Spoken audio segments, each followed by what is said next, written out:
এই মাসে ইমাম হুসাইন রাদিয়াল্লাহু তাআলা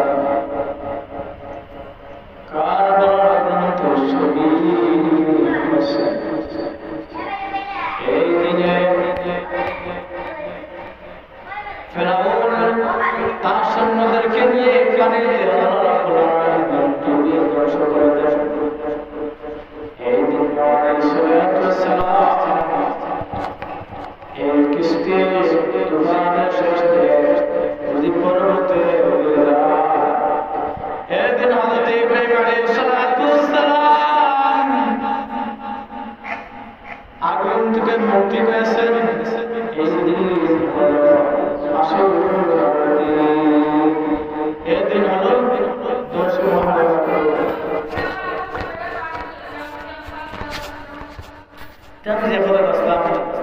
এই দিন কারবালার প্রান্তরে আশুরা দিনে 61 হিজরি ইমাম হুসাইন রাদিয়াল্লাহু তাআলা নবীজি একমাত্র নাতি ইয়াজিদের সাথে যুদ্ধ করেন।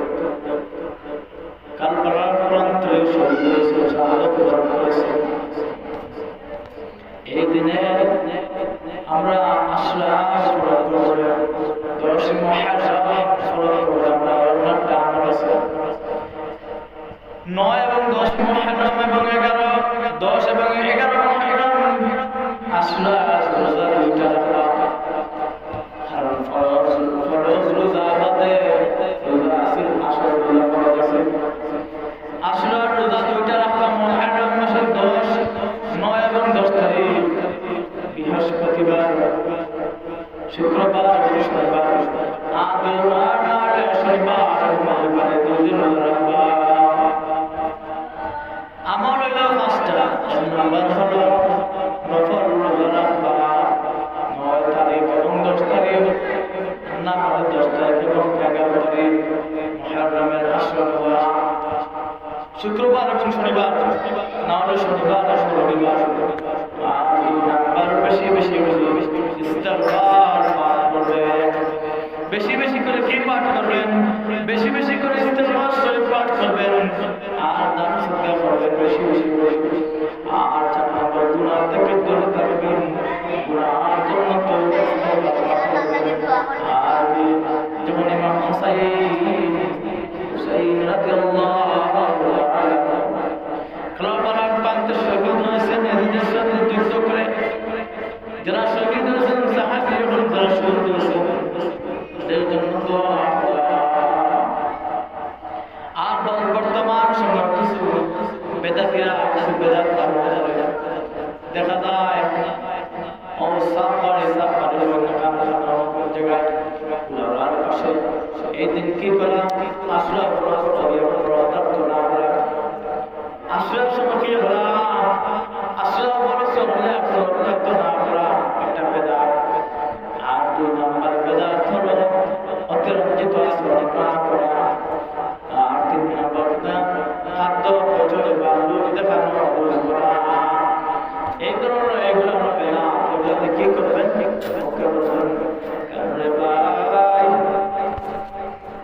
আশুরা সময় 10 মুহররম খুব কষ্ট করে সেই ইমাম হুসাইন সাল্লাল্লাহু আলাইহি ওয়াসাল্লাম ইমাম হুসাইন রাদিয়াল্লাহু তাআলা কারবালার প্রান্তে শহীদ হয়েছেন। এই দিনে ঘটনা হয়েছে। এই দিনে আমরা হযরত নূহ আলাইহিস সালাম নৌকা নিয়ে পাহাড়ে অবতরণ করেন।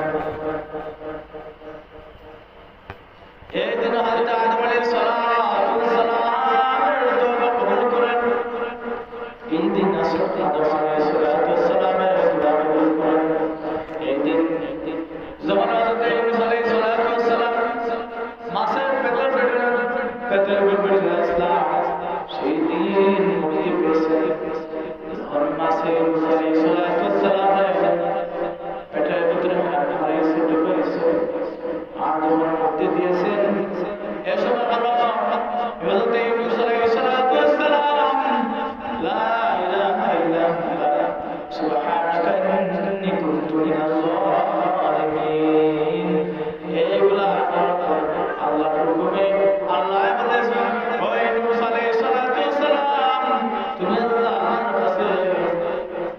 দোয়া করো দোয়া করো আমি ইনশাআল্লাহ সালাত ওয়া সালাম লা ইলাহা ইল্লা আনতা সুবহানাকা ইন্নী কুনতু মিনাজ জালিমিন বলে বলে দোয়া করছেন তওবা আল্লাহর কাছে চাইছেন আল্লাহ রাব্বুল আলামিন দিন সালাত ওয়া সালাম রে যেদিন মুক্তি দিয়েছেন সেই দিন হয়েছে হযরত আশরাফ দিন আর হযরত ইব্রাহিম আলাইহিস সালাম যেদিন আল্লাহ থেকে আল্লাহ মুক্তি দিয়েছেন সেদিন হলো আশরাফ দিন।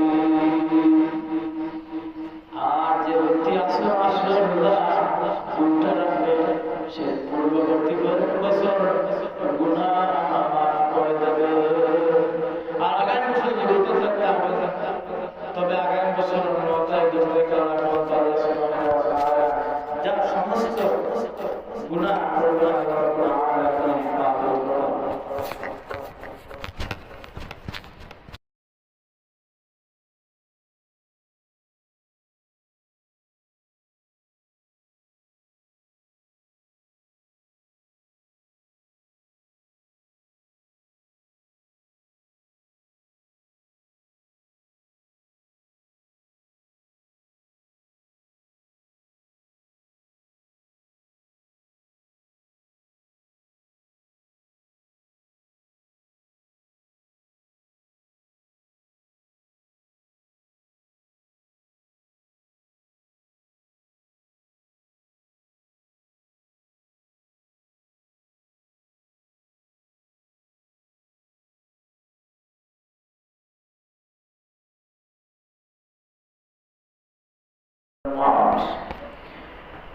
এই মাসে ইমাম হাসান